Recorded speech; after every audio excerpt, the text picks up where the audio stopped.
Alright guys, welcome back. So today we are at the Central Regional. This is actually the last day of the CrossFit competition that CrossFit OC3 puts on. So a lot of the stuff here at the arena is already taken down because there's not much that they need for day 3. There's actually a final surprise WOD, so I'm not going to talk about it too much. But welcome back. So like I said, we're going to talk today about what it takes to run a CrossFit competition, a good CrossFit competition actually, and kind of what that all entails, what you need, what you're looking for with supporters, things like that.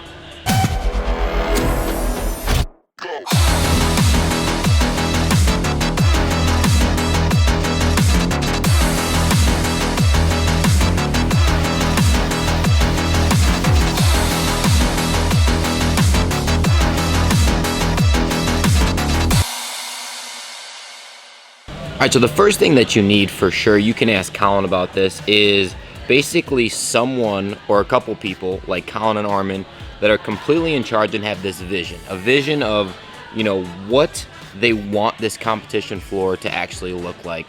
It helps to have people that have been to the games before, that have been to huge competitions like Granite Games or Wadapalooza or Dubai or whatever else, you name it.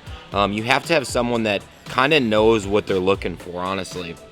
So always in the setup, you have to have a beautiful looking competition floor like this one, right? You have to have enough space, so the venue is going to be huge. Last year we were out at TBK Complex, which worked out pretty well for 2 years. We had a ton of turf.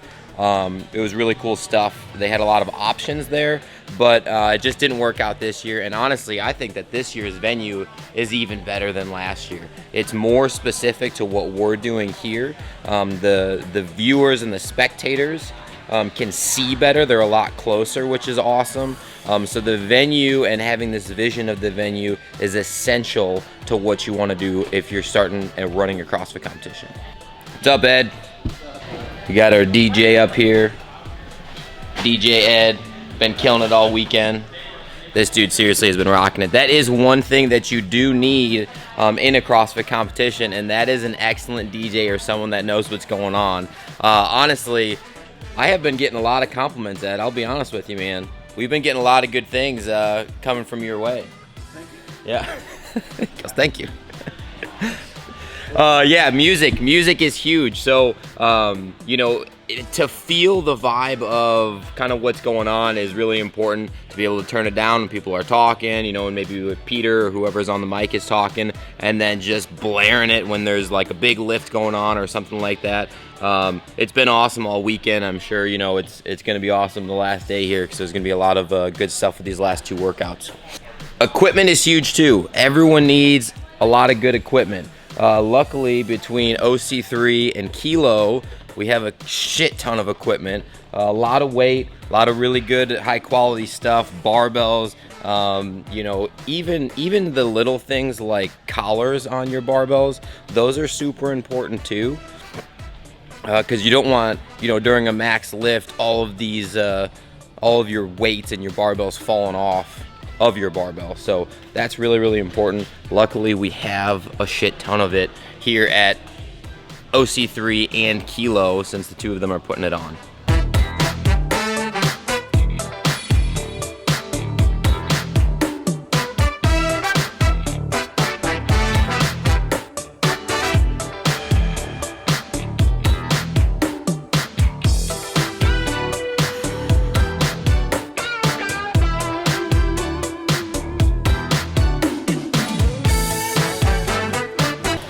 One of the most important things, in my opinion, that we get super lucky with here, because the community aspect at this gym is absolutely fantastic, is gotta be the volunteers. You cannot run a good CrossFit competition if you do not have good volunteers.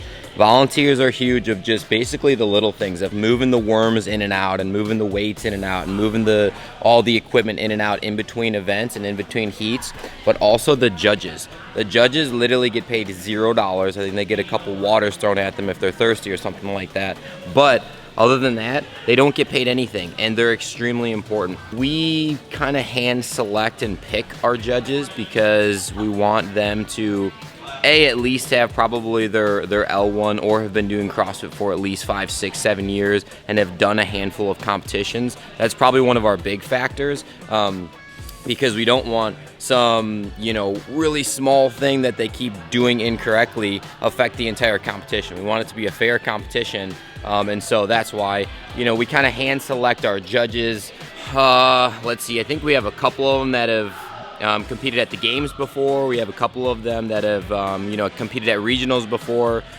So it's really important to have those judges, and they've been doing a fantastic job all weekend. I'll be completely honest with you. I'm super excited and super happy with how they've done. I'm actually the head judge this weekend, so I'm overseeing all the judges and overseeing the floor layout and everything like that. And they've been doing awesome. I mean, you give them a direction and they just run with it, which is really, really cool. You also need someone that knows how to push athletes aggressively, but not too much, right? So with OC3 and Kilo teaming up, we have two of the most badass dudes to do CrossFit ever of just mental toughness. These guys know how to push themselves beyond limits that I've ever seen, and I'm talking about Colin and I'm talking about Armin. There's some crazy stories about both of these guys. If you don't know them, you're missing out. These guys are crazy. But to actually push their athletes in their gym, push their athletes in competition, it's awesome to see the collaboration between the two of them making up these ridiculously hard workouts, but then seeing people succeed at them. I mean, they had this worm chipper, and if you're doing the competition and you're watching this, you know exactly what I'm talking about. But this worm chipper that they did yesterday was absolutely devastating. I have not seen people die on the worm that hard, in a good way, of course, in a long time, man. I feel that pain. I have been there. It was, let's see, what was it? 30 worm clean and jerks, 30 synchro bar muscle-ups between two of them, 60 worm thrusters, 60 pull-ups between two of them, 90 shoulder overhead with the worm, 90-foot walking lunge with the worm to finish.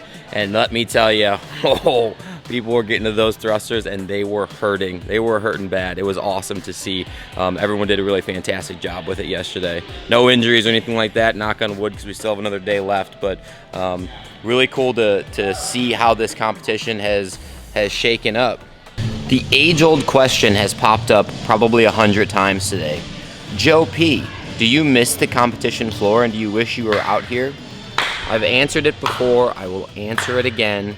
Do I miss competing on the floor? Yeah, I think I miss competing on the floor, especially like at the games and regionals. That was awesome. Or these big competitions like Central Regional. It was awesome. I mean, there's just simply no other feeling, to be completely honest with you. But the training that it takes to get there ain't it anymore, man. I just don't have the time. I got other stuff to focus on right now. I just don't have 3, 4, 5 hours a day. My wife would probably freaking divorce me. I'd never see my kids. Yeah, I'd be stronger and I'd be able to kick everyone's ass like I used to. But at this point in my life, I'm gonna say no. I'm gonna say no, I do not miss it. So just a quick little vlog here, guys. We haven't really done many like this, but I felt like this was a perfect opportunity to do something in kind of a vlog style. So just shot some quick stuff out here in the middle of the competition floor right now. Hopefully, if you were at the competition, you gotta like this video because you were here. If you weren't, you gotta come next year. What you doing? All right, but either way, make sure that you like, subscribe. We'll see you on the next one.